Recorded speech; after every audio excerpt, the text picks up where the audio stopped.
They say the loudest screams come from burning buildings. They're wrong.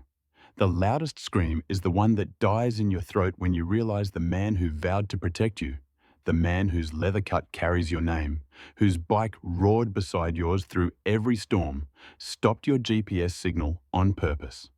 3 years of riding beside Charles Parker, president of the Iron Serpents MC. 3 years of believing ink-deep loyalty meant something. 3 years of thinking I knew what love looked like wrapped in chrome and gasoline. I should have seen the distance growing. The cold dismissals. The women circling him like vultures dressed in silk. The way he looked at me that night, not like a husband, but like a problem that needed solving. But nothing prepares you for the moment your brake lines fail on a dark highway. For 12 minutes of terror before your world goes black. For waking up and realizing the crash wasn't fate, it was a contract. That night was supposed to bury me. Instead, it unearthed the war Charles never saw coming. This is the story of how I stopped being the biker's wife and became the reason men like him learned to fear the dark. Welcome back to the channel where betrayal wears leather and revenge rides chrome. You're about to witness a woman's transformation from trophy to threat. But first, that subscribe button, hit it. Because if Janet can survive what's coming, you can handle one click. Let's ride. I used to believe brotherhood meant something sacred. Charles and I ruled our corner of the city like asphalt royalty. His Iron Serpents MC controlled 3 territories, and I stood beside him at every clubhouse gala, every backroom deal, every blood oath ceremony under neon lights. I was 25 when we married, young enough to mistake danger for passion, naive enough to believe the man who conquered streets would never turn his violence toward me. Funny how love looks like loyalty right before it becomes murder. The night everything shattered, the clubhouse roared with celebration. Leather, whiskey, chrome reflections dancing beneath amber bulbs like fireflies trapped in glass. The Iron Serpents were hosting rival clubs, a peace gala they called it, a show of power dressed as diplomacy. Charles wore his black suit beneath his cut, gold chain glinting against tattoo-covered throat, a king built from war and smoke. And I wore burgundy, the colour of dried blood under neon glow. Somewhere between the 3rd round of shots and the 4th woman whispering near Charles's ear, my phone buzzed in my hand. I typed the message I'd been composing for weeks. We need to talk. Not here. Just us. Delivered, unread. Charles kept scrolling through his phone, jaw carved from stone, eyes cold as highway ice. Behind him, women I didn't recognize laughed too comfortably, touched his cut too familiarly. One leaned close, lips painted danger red. He didn't pull away. Not from her, not toward me. The humiliation burned hotter than engine exhaust. Are we going to pretend you didn't ignore me all night? My voice cut through the music, sharp but trembling. You brought me here to stand beside you like a trophy, Charles. I'm tired of being invisible. He finally looked at me, but his eyes held nothing. No love, no recognition. Just cold calculation. Not now, Janet. Then when? My chest tightened around words I'd swallowed for months. You don't talk. You don't come home. I don't even recognize you anymore. Charles inhaled. Slow, dangerous. Around us, club brothers quieted, all eyes shifting to the king and his crumbling queen. This was not the place for truth. You're emotional, he muttered, voice low enough for me but firm enough for witnesses. Go home. We'll talk tomorrow. I blinked once, twice. A broken laugh escaped before I could stop it. You'd rather stay here, with them. He didn't deny it. The pain hit harder than any fist I'd ever seen him throw. I shoved past him, grabbed my keys, wiped tears before the club could see weakness. Janet, but his voice came too late. A formality, an afterthought. He let me walk away. Charles just made the worst mistake of his life, but he doesn't know it yet. Before you find out what happens when a man underestimates his wife, drop a like if you've ever been dismissed by someone who should have valued you. Janet's about to show him the cost of that mistake. Outside, the night breathed cold against my face. I climbed into my car, hands shaking so violently I could barely fit the key into the ignition. Before pulling out, I sent one final text. I'm going home alone, just like always. Delivered. Still unread. I pulled onto the highway. Empty, dark. A single stretch of asphalt leading away from the only life I'd ever known. My rear lights faded into the distance behind me. 12 minutes later, my GPS location froze. The dot stopped moving and never moved again. Back inside the clubhouse, Charles finally checked his phone. One message from me. Then another alert flashing red across his screen. GPS offline. His heart stuttered, a sensation he hadn't felt since his brother died on a road exactly like this one. Something inside him snapped. He grabbed his keys and exploded through the clubhouse doors, engine roaring like a beast released from chains. Black asphalt blurred beneath his wheels. Every second he replayed our fight. Her face, the pain bleeding through her voice, the way she'd looked at him like a stranger. The crash site arrived like a nightmare made solid. Sparks still glowing from a demolished front bumper. Airbag deployed like a white flag of surrender. Glass glittering across pavement like shattered stars. And Janet, lying motionless on the road, burgundy dress torn and darkened with blood, phone screen still glowing beside her outstretched hand. Charles dropped to his knees on broken glass. Janet, baby, no. His voice cracked for the first time anyone in the club had ever witnessed. Her lips trembled. She fought to form words through blood and shock. Someone, behind me, motorcycle, headlight followed me from the club. Her eyes rolled, consciousness fading. Charles, wasn't an accident. They knew. Then her body went still. Sirens wailed in the distance, but Charles didn't wait for help. He lifted her carefully into his arms, rage simmering beneath his skin like wildfire waiting for oxygen. Something metallic caught light near the wreckage. A severed brake line, edges clean and deliberate as a surgeon's cut. His blood turned to ice. Someone tried to kill his wife. But the question that would haunt him through every sleepless night ahead wasn't who. It was why. Because 12 minutes wasn't long enough for an enemy to find her. 12 minutes meant someone knew she was leaving. Someone knew her route. Someone inside the Brotherhood wanted Janet Parker gone. And Charles realized with crushing certainty he'd sent her to die with his own cold dismissal. Pause right there.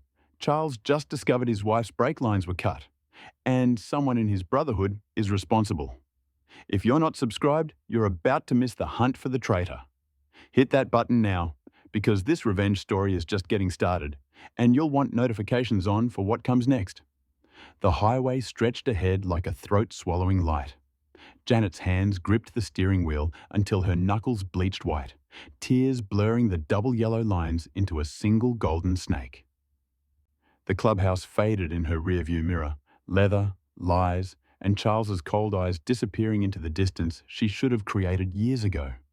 Her phone sat in the cup holder, screen dark. No callback, no apology text, nothing. Of course not. She remembered when he used to call twice if she didn't answer once. Back when his voice softened only for her, when his tattooed hands held her face like she was something precious instead of something tolerated. Back when I love you didn't sound like a business transaction. When did we become strangers who share a bed? Headlights flared suddenly behind her, too bright, too close. Janet's breath caught. She adjusted her rearview mirror, squinting against the glare. A motorcycle, single rider. No club colors visible in the darkness, but the engine growled with familiar menace. Her heart kicked against her ribs. Probably just a coincidence. Someone heading home from the same...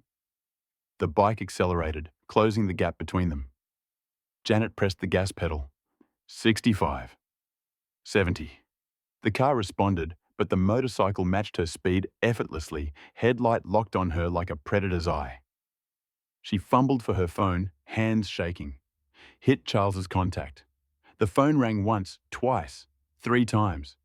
You've reached voicemail. Charles, someone's following me. Her voice cracked. I don't know who, but they're... The motorcycle roared closer, engine screaming. High beams flooded her car, turning the interior into blinding white. Janet's pulse hammered in her ears. She dropped the phone, gripping the wheel with both hands, foot slamming the accelerator. 80 miles per hour. 85. The bike stayed glued to a bumper. Then she saw it, a curve ahead. Sharp and unforgiving. Janet hit the brakes. Nothing. The pedal sank to the floor like a stone dropping into water. No resistance. No response. No, no, no. She pumped the brakes frantically. The car screamed forward, momentum dragging her toward the curve like gravity had turned personal. Janet yanked the steering wheel, tires shrieking against asphalt. The car fishtailed violently, headlights slashing across darkness. Behind her, the motorcycle's engine cut. The rider stopped, watched. Time fractured into slow-motion horror. Guardrail approaching, metal gleaming like teeth. Janet's scream tore through the night. Impact, brutal, deafening. The world became breaking glass, deployed airbags, metal screaming against metal. Her body slammed forward, then sideways. Pain exploding through her ribs, her skull. The car died with a final shuddering groan. Silence. Janet lay crumpled against deployed white fabric, blood warm and sticky against her temple. Her phone had ejected during impact, skidding across asphalt, screen still glowing with Charles' name. GPS signal frozen mid-highway. Through blurred vision, she saw him. A figure approaching through smoke and darkness. Leather cut. Red serpent patch glowing under distant streetlight. He stopped beside the wreckage, tilted his head, studying her like she was an answered question. "Wrong place," he murmured. "Wrong wife." Then he disappeared into the night, engine roaring to life and fading into nothing. Janet's eyes rolled back. Darkness swallowed her whole. Wrong wife. Those two words mean this wasn't random. Someone planned this. Someone paid for this. And when Janet wakes up, she's going to become the nightmare they never saw coming. Comment below who you think ordered the hit, then keep watching, because the truth is darker than you think. Charles's motorcycle screamed down the highway at speeds that would kill most men. His phone GPS showed Janet's location, frozen, unmoving, exactly where fear told him something was catastrophically wrong. Guilt clawed through his chest with every second. Her face haunted him. You'd rather stay here. With them. He'd let her leave broken. If she was hurt because of his pride. The crash site materialized like a nightmare he couldn't wake from. Her car crumpled against the guardrail, front end demolished, glass glittering across pavement like shattered stars. And Janet, motionless, burgundy dress dark with blood, lying on cold asphalt beside her still glowing phone. No, no, no, no. Charles hit the ground running, boots crunching over glass. He dropped beside her, hands hovering, terrified to touch her, more terrified not to. "Janet, baby, please." Her chest rose, barely, a shallow, fragile breath. Relief and terror collided in his throat. That's when he saw it. Beneath the car, fluid pooling black under streetlight. Charles crawled forward, looked underneath. The brake line hung severed, clean cut, deliberate. His blood turned to ice, then to fire. Someone did this. Someone cut her brakes. Someone followed her from the club. Someone wanted Janet dead, and Charles had sent her straight into their trap. He gathered her carefully into his arms, her head lolling against his chest. "I'm sorry," he whispered into her hair, voice breaking. "I'm so sorry, Janet. Stay with me. Please stay with me." Sirens wailed closer, but Charles barely heard them. Because in that moment, holding his wife's broken body, he understood the truth. They didn't want Janet dead. They wanted him destroyed. And it was working. The first thing Janet felt was pain. Not the sharp, screaming kind, but deep, throbbing agony that lived in her bones. Her ribs protested with every breath. Her head pounded like something had cracked open and tried to piece itself back together wrong. She opened her eyes to fluorescent white, hospital ceiling, antiseptic smell, the steady beep of machines counting her heartbeat like evidence she'd survived. "Janet," Charles's voice, rough as gravel, broken as glass. She turned her head slowly, every movement costing her. He sat beside her bed, still wearing his cut, but his face looked hollowed out, dark circles carved beneath his eyes, tattoos stark against pale skin, hair disheveled like he'd run his hands through it 1,000 times. His hand gripped hers, desperate, trembling. "You're awake." His voice cracked. "Thank God you're awake." Memories flickered like damaged film. Headlights, screaming brakes, impact, blood. And something else. Something important hovering just beyond her reach. What happened? Her voice scraped out raw. Charles's jaw tightened. "Someone cut your brake lines, Janet. You crashed. You almost—" He couldn't finish. "You almost didn't make it." Cut brake lines. The words settled heavy in her chest. Not an accident. Deliberate, calculated. Murder dressed as misfortune. There was— Janet squeezed her eyes shut, chasing fragments through fog. "A motorcycle, following me. High beams, too close. He stopped after I crashed. I saw him." "What did you see?" Charles leaned forward, urgent. "Leather cut. Red patch." She struggled to pull the image into focus. "Red serpent. Not yours. He said something— wrong wife." "What does that mean?" Charles's face darkened into something dangerous. "Red Serpents MC, our rivals." His hand tightened around hers. "But that doesn't make sense. We have a truce. They wouldn't risk war over—" He stopped. Realization flickered across his features. "Unless someone gave them a reason," Janet whispered. "Someone inside the Iron Serpents is a traitor, and they're sitting at Charles's table right now. If you want to see how he hunts them down, smash that like button. Better yet, subscribe and turn on notifications, because the church meeting where he confronts them is coming up and you don't want to miss the moment the mask comes off." 20 minutes later, Charles stood outside Janet's hospital room, phone pressed to his ear. His VP, Hawk, answered on the second ring. "Church, now. All patched members at the clubhouse in 1 hour." "Everything all right, Prez?" "No." Charles's voice turned to cold steel.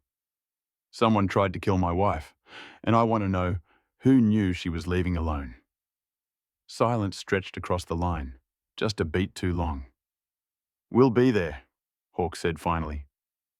Charles hung up, staring at his reflection in the dark hospital window. Behind the glass, a stranger stared back, a man who'd failed the one person he'd vowed to protect. Inside her room, Janet lay still, but sleep wouldn't come. Her mind kept circling back, not to the crash, but to before, to the clubhouse, to moments before their fight. She'd been heading to the bathroom when she heard Charles's voice through the half-open office door. He'd been on the phone, tone clipped, businesslike. "Shipment doesn't arrive if she's still alive." At the time, she'd assumed he meant someone else. Some deal gone wrong. Club business she didn't need to understand. But now, lying broken in a hospital bed with severed brake lines, oh God. Her breath caught. Pain radiated through her ribs, but terror hurt worse. If she's still alive, not someone else, her.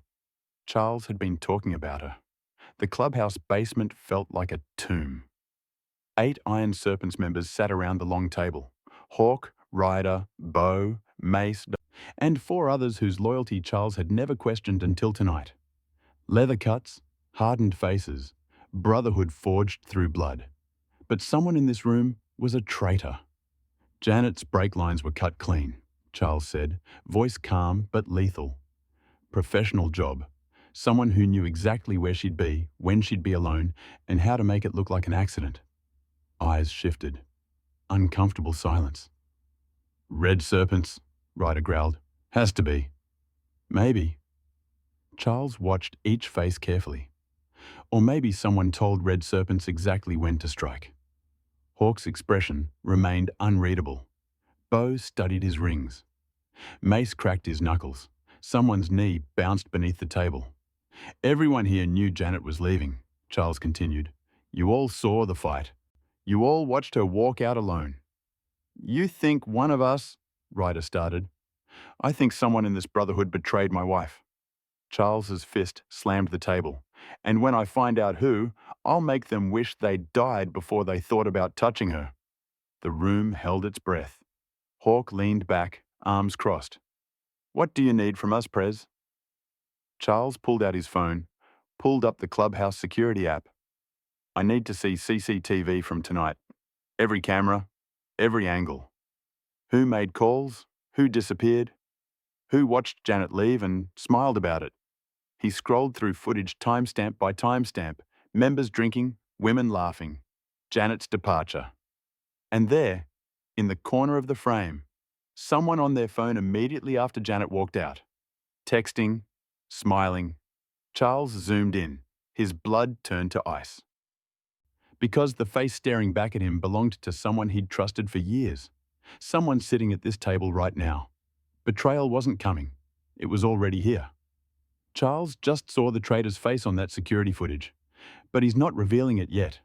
That's strategic genius. Before we show you who it is, drop a comment with your guess. Hawk, Ryder, Bo, someone else? Then keep watching because the confrontation is about to get bloody. Charles didn't reveal what he'd seen on the security footage. Not yet. In the world of motorcycle clubs, accusations without proof were bullets fired blind, dangerous, costly, and likely to hit the wrong target. The Iron Serpents operated on a code older than law. Loyalty earned through blood, betrayal answered with violence, and hierarchy maintained through respect backed by fear. But tonight, respect felt like a mask someone was wearing too well. Charles closed his phone, sliding it back into his cut. 8 pairs of eyes watched him, some concerned, some calculating, all waiting. "We're done here for now," Charles said, voice level. "But nobody leaves town. Nobody makes moves without clearing it through me first, understood?" Murmurs of agreement rippled around the table. "And if anyone hears anything about red serpents or who might have given them intel, you come to me directly. Not Hawk, not each other, me." Hawk's jaw tightened almost imperceptibly. "You don't trust your own VP now?" Charles met his second-in-command's eyes, cold, assessing. "I don't trust anyone who had opportunity and motive. That includes everyone in this room." The temperature dropped 10 degrees. Ryder stood abruptly, chair scraping loud. "You think I'd hurt Janet? After everything—" His voice cracked with genuine anger, fists clenched. The man's temper was legendary, his loyalty supposedly unshakable. But unpredictable rage made excellent cover for calculated violence. "Sit down, Ryder." Charles didn't raise his voice. Didn't need to. Ryder sat, but fury radiated off him like heat from an engine. Bo remained perfectly still throughout, too calm, too controlled. The club's treasurer and strategist, he watched everything, calculated everything, revealed nothing. His fingers drummed once against the table, then stopped. A tell or a performance? "We're with you, Prez," Bo said smoothly. "Whatever you need." Too smooth, too easy. Charles' phone buzzed in his pocket. He ignored it. "Meeting adjourned. Get out." The brothers filed out slowly, Ryder still simmering, Bo unreadable, Mace and the others exchanging worried glances. Hawk lingered last, hand on the doorframe. "Charles." His voice dropped low. "You're spiraling. Janet's attack. It's got you paranoid. We're your brothers, not your enemies." "Then you've got nothing to worry about." Charles held his VP's stare until Hawk finally turned and left. Alone in the basement, Charles pulled out his phone. One new message from an unknown number. He opened it. "Should have kept her out of business. Next time we finish what we started." No name. Just a red serpent emoji, the signature of their rivals, the Red Serpents MC. Charles's vision tunneled. Blood roared in his ears. Next time, they weren't done. Janet surviving wasn't the end. It was a delay. They'd come for her again. And this time, they wouldn't fail. His phone buzzed again. Another message. Same number. "War's coming, Parker. Question is, who betrayed you first? Your wife or your brothers?" Charles's hand crushed around the phone, screen cracking under pressure. "Your wife." The implication crawled under his skin like poison. They were trying to make him doubt Janet, make him wonder if she'd been involved somehow, if she'd known something, seen something, become a liability. But Charles remembered the way she looked at him in the hospital. Broken, terrified, confused. That wasn't guilt. That was survival. Someone wanted him to turn on Janet. Someone wanted the Iron Serpents to implode from within. And they were succeeding. Midnight found Charles alone in the clubhouse parking lot, leather cut, zipped tight against cold air. His Harley sat waiting, black chrome gleaming under security lights like a weapon begging to be wielded.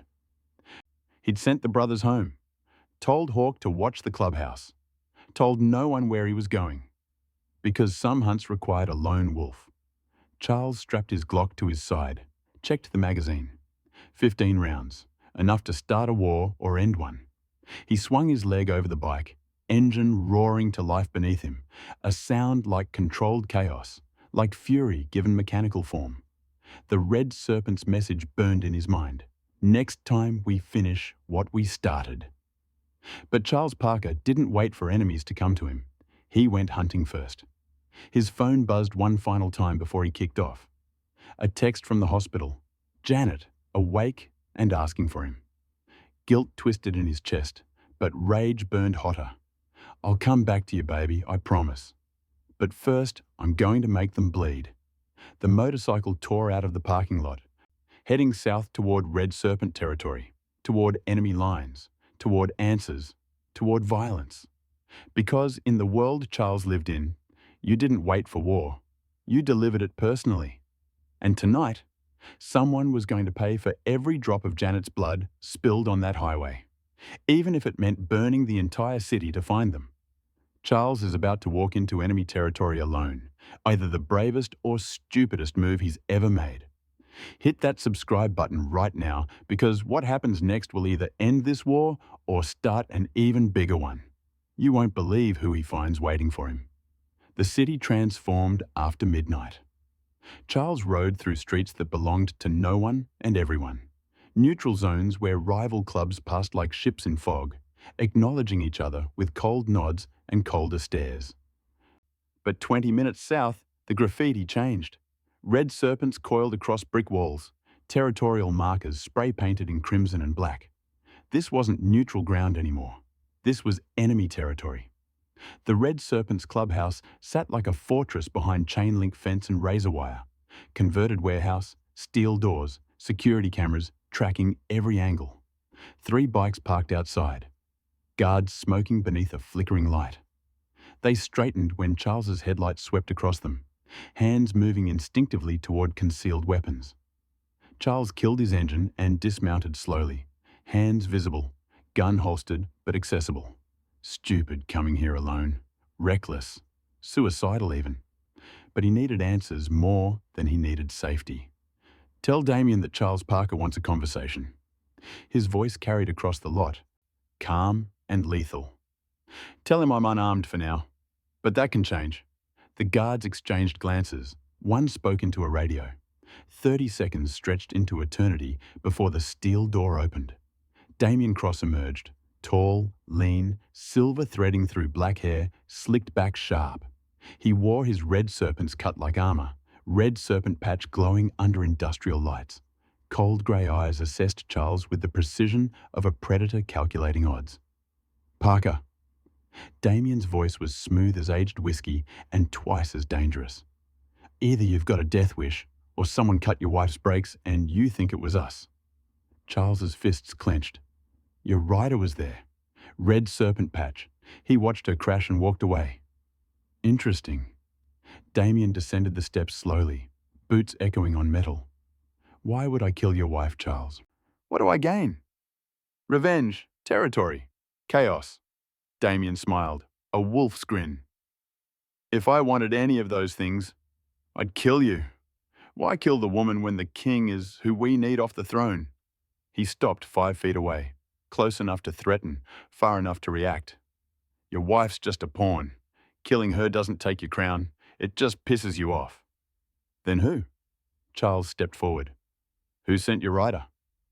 That's the question, isn't it? Damien pulled out his phone, swiped, turned the screen toward Charles. Security footage, grainy, time-stamped. A Red Serpents member accepting cash from someone wearing an Iron Serpents cut. face obscured by shadow, but the transaction was clear. Charles's stomach turned to lead. "One of your boys paid my rider to follow your wife," Damien said quietly. "Gave him her route, her car description, told him when she'd be alone. My guy thought it was a scare tactic, intimidation, not murder. When he saw the crash, he panicked and ran." Damien's expression hardened. "I don't appreciate my club being used as a patsy for your internal wars, Parker." "Who?" Charles's voice dropped to gravel. "Which one of my men?"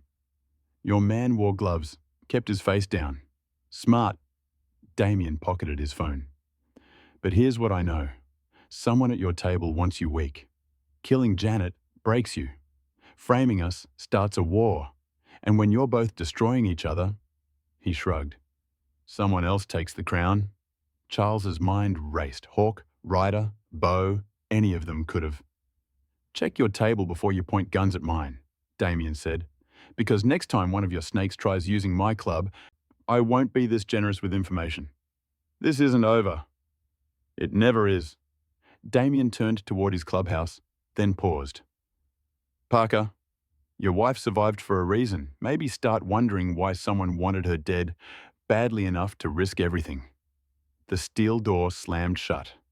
Charles stood alone in enemy territory, rage and revelation warring inside him.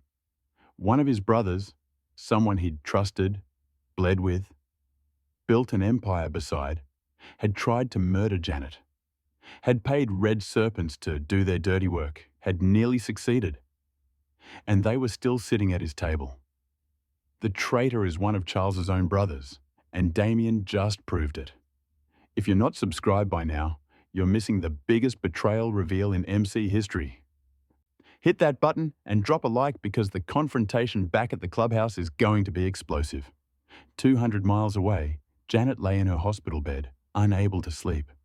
Voices drifted from the hallway, 2 nurses on night shift speaking in hushed tones just outside her door.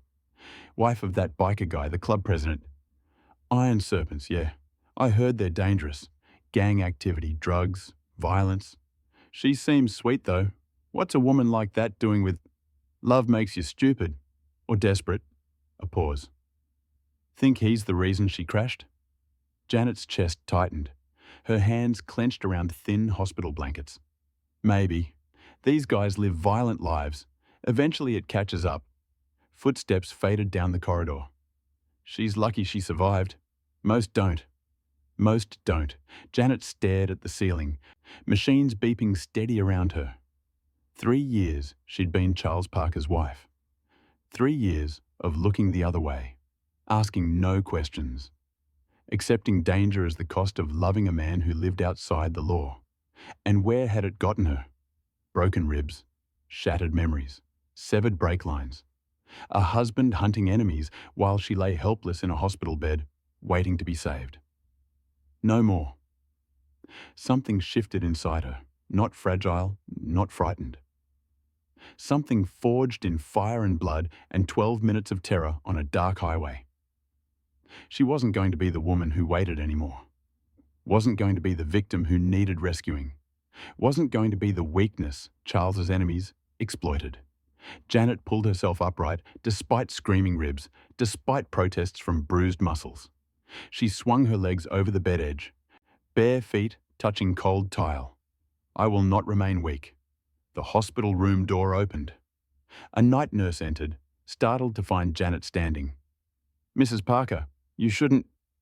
"Teach me," Janet said quietly. "Teach you what?" "How to survive the man I married." 3 days post-crash, Janet took her first steps. The physical therapist, a stern woman named Rosa, stood beside her with professional concern masking doubt. Most patients with Janet's injuries stayed bedridden for weeks, but Janet gripped the parallel bars with white-knuckled determination, every muscle screaming protest as she forced one foot forward, then another. "Mrs. Parker, slow down." "No." Janet's voice came through gritted teeth. Pain radiated through her ribs with each breath, but she kept moving. Again. Because lying down meant being vulnerable. Meant being the woman someone tried to erase from existence. And Janet Parker was done being easy to kill. That afternoon, a nurse returned Janet's belongings, clothes cut away during treatment, her purse, and her phone. The screen was shattered, spider-webbed cracks radiating from impact. But when Janet pressed the power button, it flickered to life. She scrolled through with trembling fingers. Text messages, call logs, GPS history frozen at the moment, everything changed. Then she saw it. Drafts folder.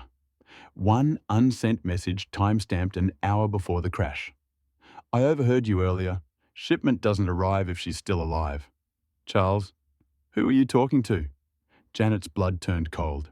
She'd typed this, questioned this, been too afraid to send it. If she's still alive. The words suddenly made sickening sense. Not some random deal. Not someone else's problem. Her. Charles had been discussing her death. Or had he? Memory was slippery, fragmented. Had she heard correctly? Misunderstood context? The crash had scrambled everything, left her grasping at pieces that didn't quite fit together. A sound pulled her from spiraling thoughts, footsteps in the hallway, too heavy, too deliberate. Janet looked up. A man stood in her doorway. Leather cut, Iron Serpents patch. Unfamiliar face, angular, cold, watching her with eyes that calculated rather than cared. Not a visitor, not a friend. A witness confirming she was still breathing. You're awake. His voice carried no warmth. Statement, not relief. Do I know you? Janet's hand instinctively reached for the call button. His expression shifted, realization flickering across features. He'd made a mistake, been seen. Recognized his error. He turned and walked away quickly, boots echoing down the corridor. Wait. Janet pressed the call button frantically. Nurse, someone was just... But by the time staff arrived, the hallway was empty. The traitor just walked into Janet's hospital room, and now he knows she's alive and talking. Things are about to get dangerous fast. If you're invested in Janet's survival, prove it with a like and subscribe, because the next phase of this war is about to kick off. When Charles returned from Red Serpent territory at dawn, Janet told him everything. He listened with jaw clenched, fury building behind controlled composure. Then he disappeared for an hour, returning with grim news. Hospital security footage from your floor? Erased. Every camera from midnight to 6 a.m. gone. How is that possible? Someone with access. Someone who knew which systems to wipe. Charles ran both hands through his hair, exhaustion and rage warring across his face. The club member you saw, you'd recognize him again? Maybe. I don't know all your brothers. That's the problem. Charles sat heavily in the chair beside her bed. The footage I had from the clubhouse, the transaction between my guy and Red Serpents, also gone. Someone hacked my phone, deleted the file. Janet's stomach dropped. Someone inside your club? Yeah. The word came out like broken glass. Someone close enough to know my security protocols, smart enough to cover tracks, bold enough to walk into this hospital and check if you were still alive. Charles? Janet's voice dropped to a whisper. That message I drafted, the one about the shipment. Were you? Understanding flickered in his eyes, followed by horror. You think I tried to kill you? I don't know what to think anymore. Charles moved to the bed, kneeling beside it so they were eye level. His tattooed hands gently framed her face, careful of bruises, of breaks still healing. Janet, listen to me. I said a lot of stupid things that night. I was cold, dismissive, an asshole. But I never wanted you hurt. Whatever you heard, it wasn't about you. Then who? I don't know yet, but I'm going to find out. His thumb brushed her cheek. And I'm going to make them pay for every second you've spent afraid. Something in his voice, raw, genuine, devastated, made Janet believe him. For the first time in 3 days, she let herself exhale. Recovery became warfare. Janet attacked physical therapy like an enemy to conquer. Walked farther each day despite pain. Demanded her doctor clear her for more. At night, when Charles visited, she made him teach her things wives of club presidents weren't supposed to know. How to check a vehicle for tampering. Where someone might plant a tracker. Which exits in the clubhouse led where? You don't need to learn this, Charles said one evening. Yes, I do. Janet met his eyes, no longer fragile, no longer willing to be protected into ignorance. Because whoever tried to kill me, they're still out there, still at your table, still breathing. Charles studied her. This woman he'd taken for granted, dismissed, nearly lost. Something shifted between them. Not forgiveness exactly, but understanding. Partnership forged through shared trauma. When you're cleared to leave, he said quietly, I'm bringing you somewhere safe. Somewhere outside club territory. No. Janet, no. Her voice turned steel. I'm not running. I'm not hiding. I'm standing beside you when you burn down whoever did this. Charles opened his mouth to argue, then stopped. Because the woman staring back at him wasn't the one he'd married 3 years ago. This woman had died on that highway. What survived was something far more dangerous. Janet just went from victim to warrior, and Charles is about to see exactly what his wife is capable of. Drop a fire emoji in the comments if you're here for this transformation, then stay locked in because the final confrontation is coming and Janet's not sitting on the sidelines anymore. 2 weeks later, Charles sat in a secure location, a safe house known only to 3 people.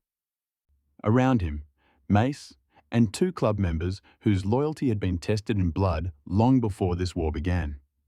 We're going hunting, Charles said, spreading photographs across the table. Hawk, Ryder, Bo, others. Someone at that table tried to murder my wife, and we're going to find out who. Mace cracked his knuckles. What do you need? Everything. Phone records, financial transactions, who's been where, when, with who.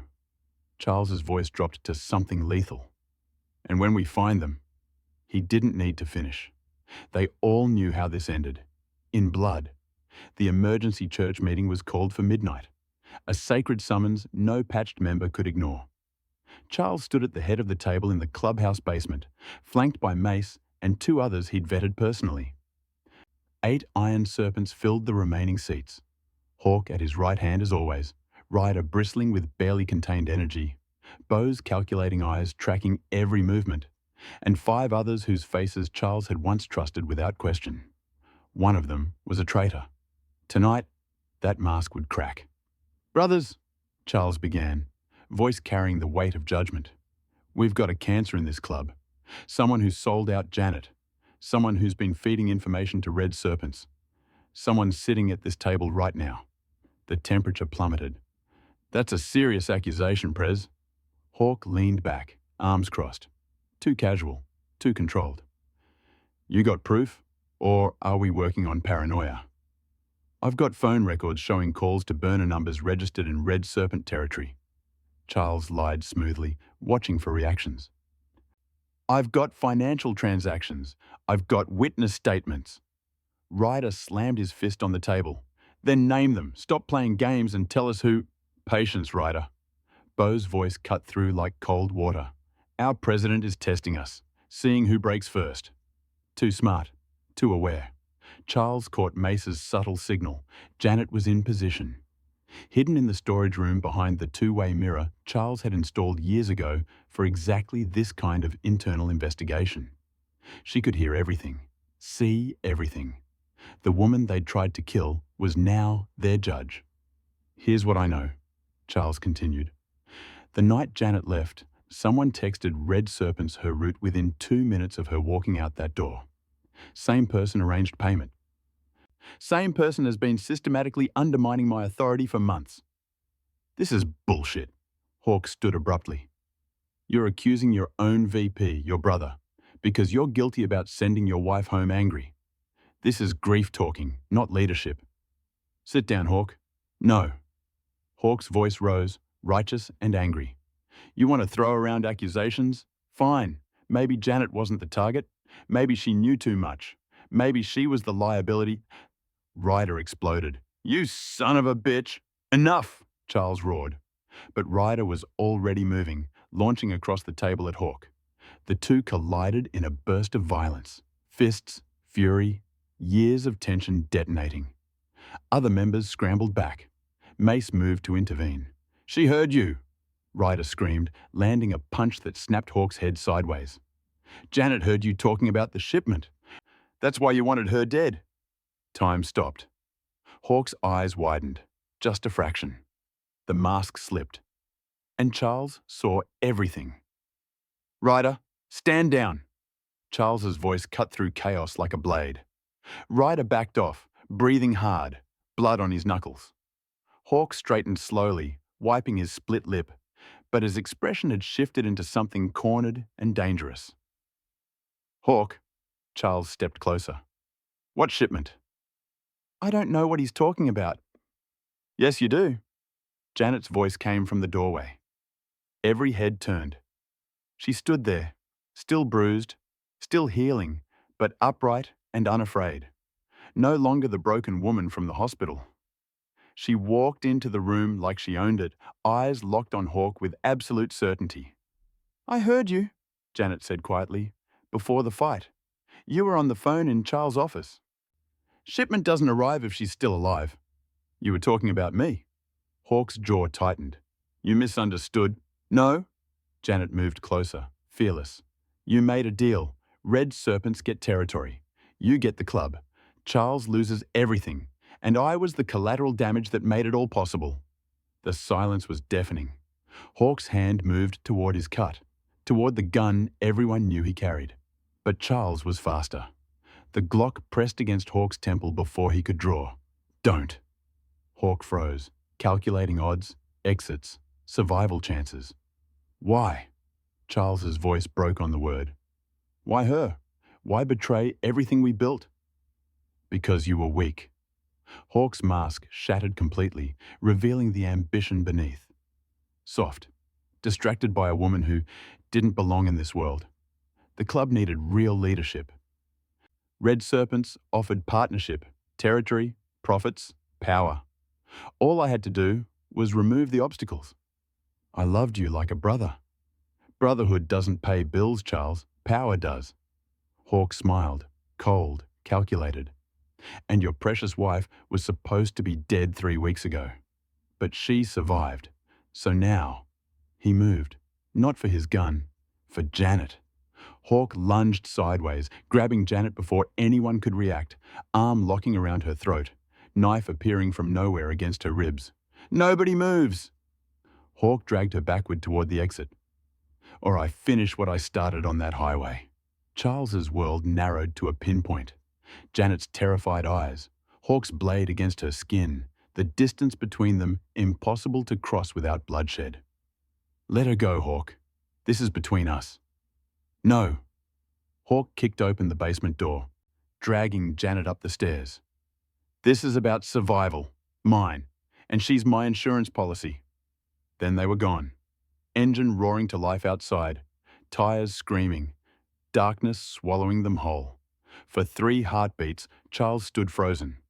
Then rage ignited. "Find them!" His voice came out feral, barely human. "Burn every safe house. Check every contact. I want Hawk bleeding at my feet before sunrise." Mace grabbed keys.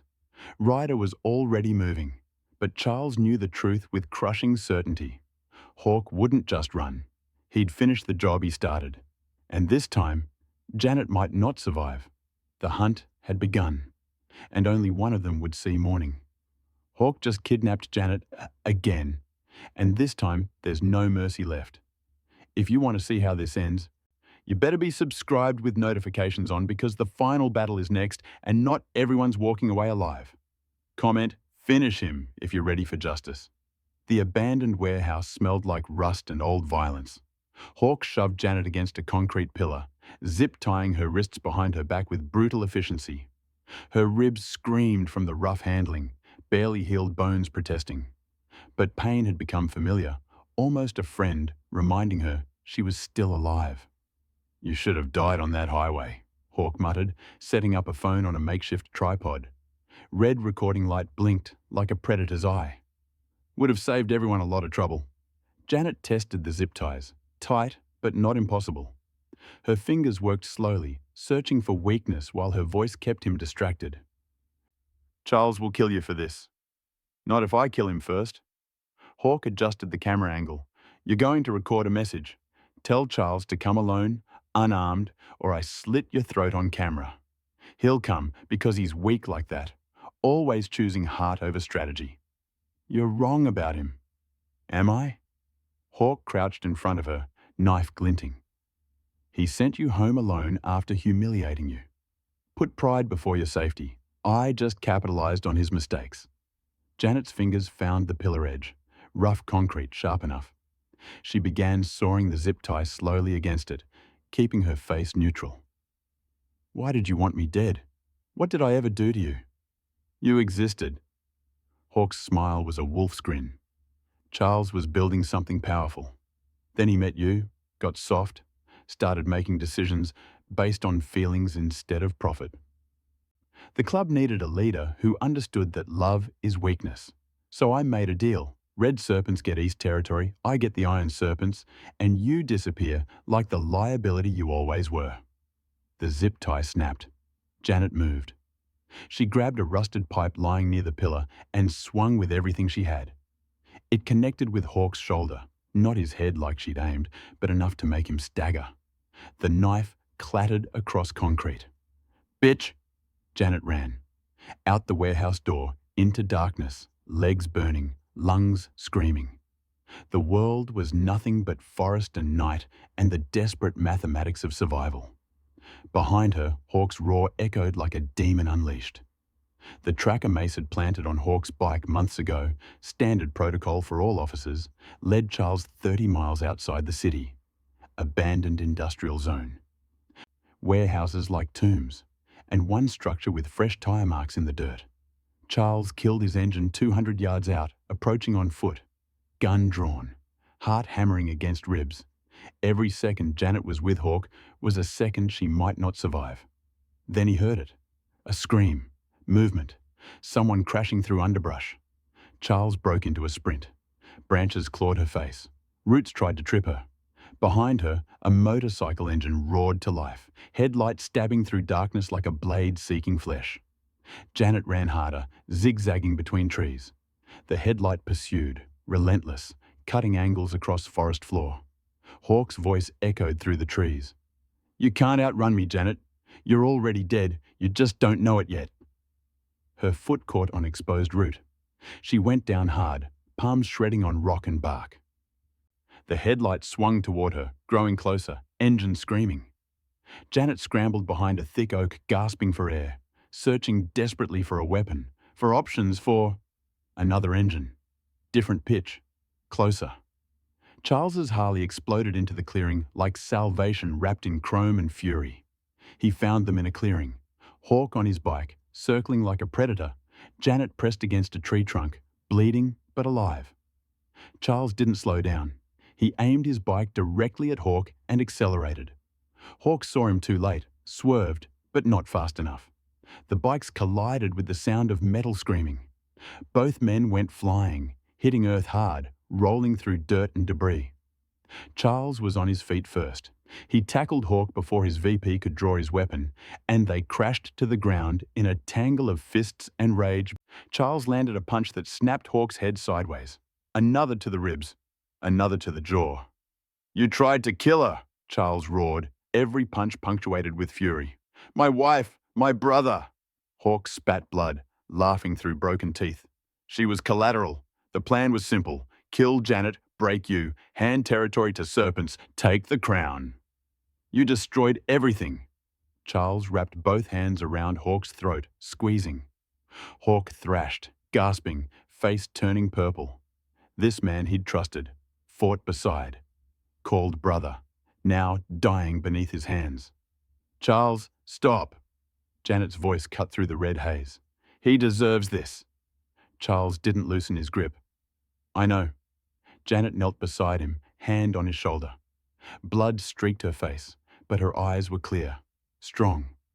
"But if you kill him like this, you become what he thinks you are. Weak, ruled by emotion. He tried to murder you, and he failed." Janet's hand tightened. "Because I'm stronger than he believed.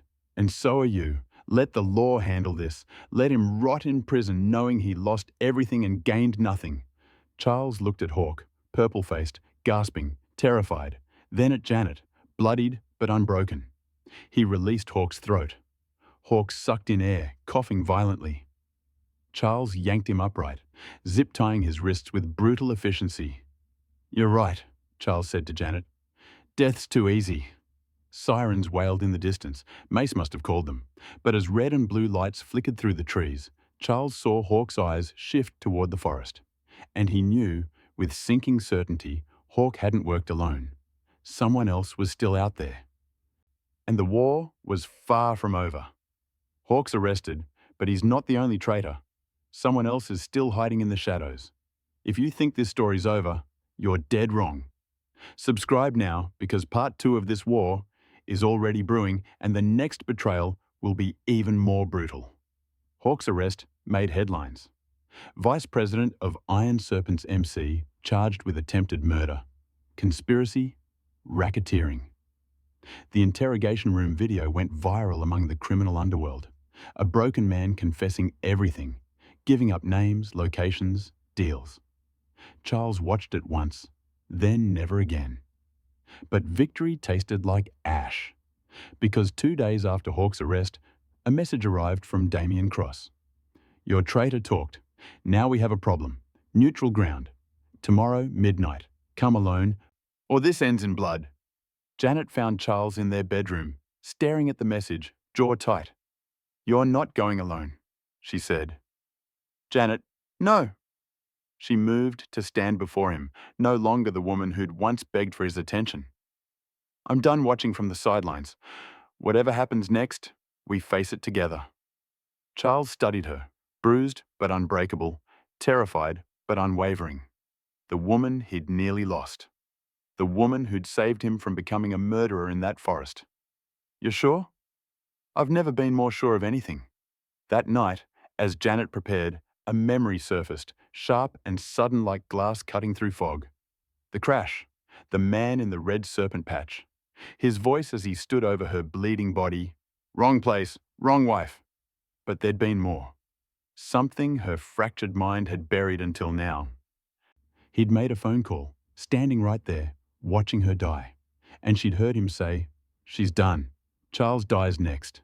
Janet's blood ran cold. Charles dies next. Killing her was never the end game. It was just the opening move. She found Charles in the garage checking his weapons. "They're planning to kill you," she said, "at the meeting tomorrow. It's a trap." "I know." His voice was calm, resigned. "But if I don't go, they'll bring war to our streets.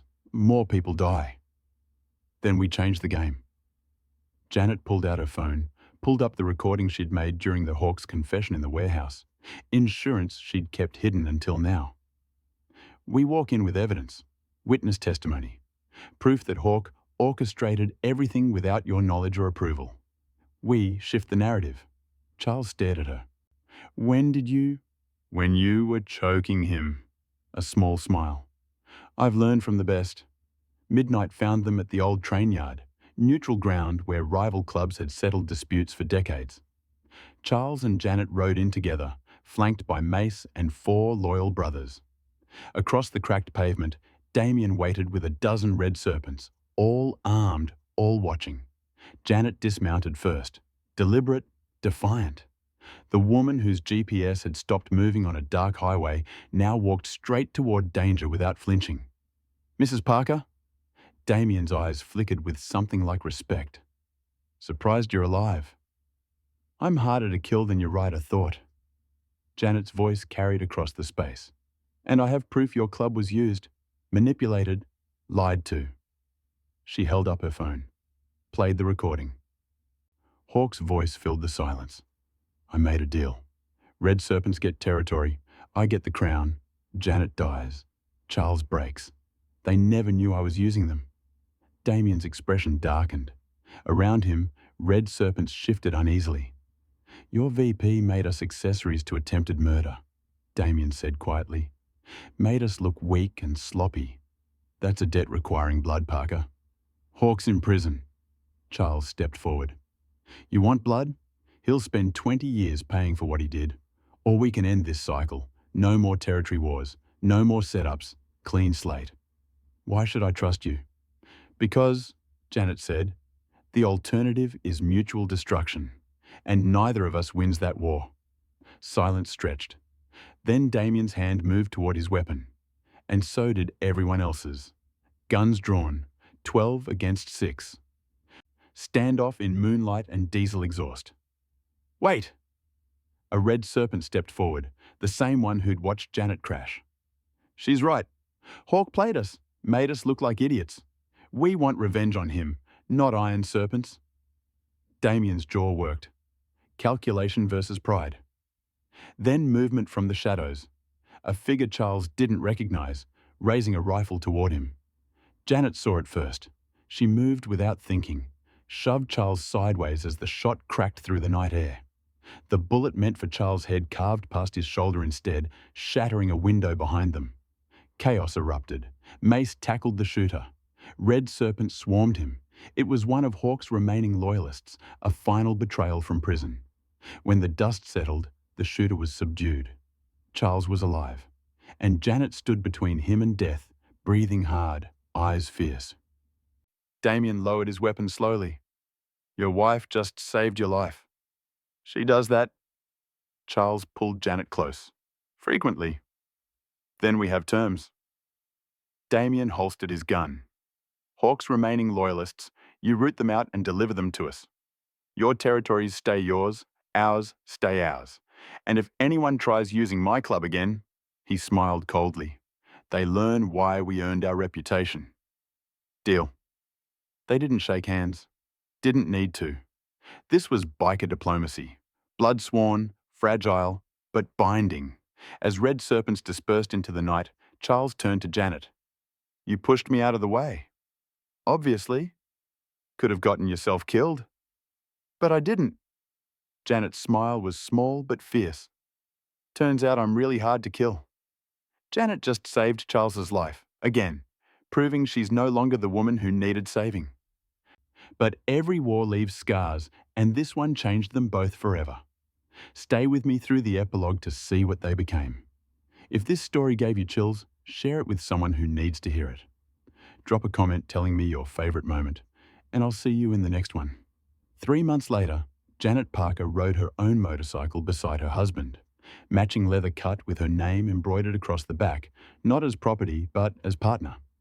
The Iron Serpents had been rebuilt, cleaner, stronger, led by a president who'd learned that strength without heart was just cruelty, and a woman who'd learned that survival without agency was just waiting to die. They rode through city streets as equals, two people who'd survived betrayal, assassination, and war to find something neither expected. Each other. Again. For real this time. You ever regret it? Charles asked over the engine roar. Staying with me after everything? Janet considered. The crash, the hospital, the hunts, the showdowns, the blood. No, she said finally. Because that night my GPS stopped moving wasn't when I died. What was it? She smiled. Dangerous, beautiful, alive. It was when I became someone worth killing. And they rode into the sunset together, equal partners forged in fire, reborn from ash, bound by something stronger than vows, survival, trust, and the knowledge that neither would ever walk away from the other again. The end. The GPS freezing wasn't the moment she died. It was the moment she became dangerous.